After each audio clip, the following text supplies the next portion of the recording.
Hi, I'm Yukuya Gab.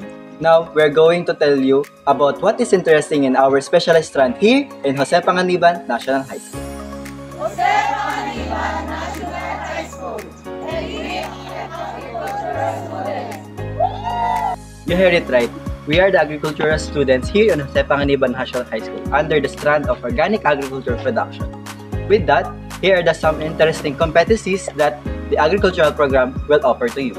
Technical Vocational Track, the Agricultural Fishery Arts Strand ay isa sa mga kursong ibinibigay sa mga mag-aaral na may interest sa farming, livestock, preserving, and for agricultural economic growth. Loob sa specialized subject na ito ang mga sumusunod na competencies. Halina't tuklasin natin ito.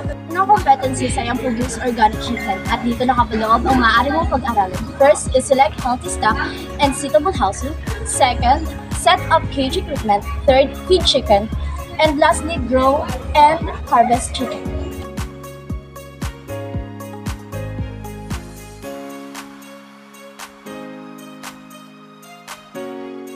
Exciting, hindi ba? Una pa lamang iyan, kaya halina't sundan natin. Ang pangalawang core competency ay ang produce organic fertilizers.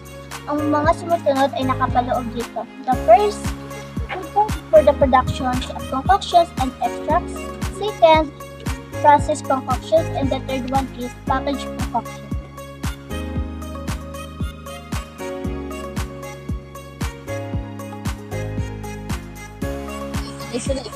Ang elective competencies ay binubuo ng dalawang competencies.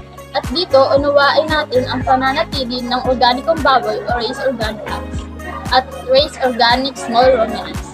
Tara na! Raised organic hogs. Ito ay patungkol sa pagpapalaki ng organikong baboy. Ito ay sa paraan ng pagpili ng inahin para sa inyong livestock o pansarili. First, select the healthy domestic hogs, breeds, and suitable housing. Second, feed the hogs. Third, grow and finish hogs. Organic small ruminants ay huli sa tatalakayin patungkol sa kursong Organic Agriculture. Ang mga sumusunod ay maaari mong mapag-aralan. First is, select healthy breedings and suitable cages. Second, feed small ruminants. Third is, manage breedings of small ruminants.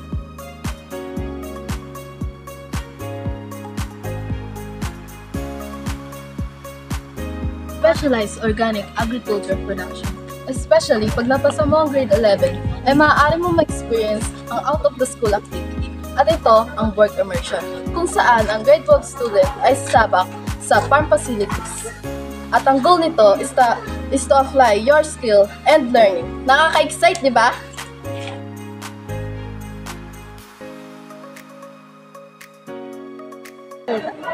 Ang benepisyo ay maaari natin gamitin sa subject na practical research na kung saan i-apply natin ang agriculture academics bilang study.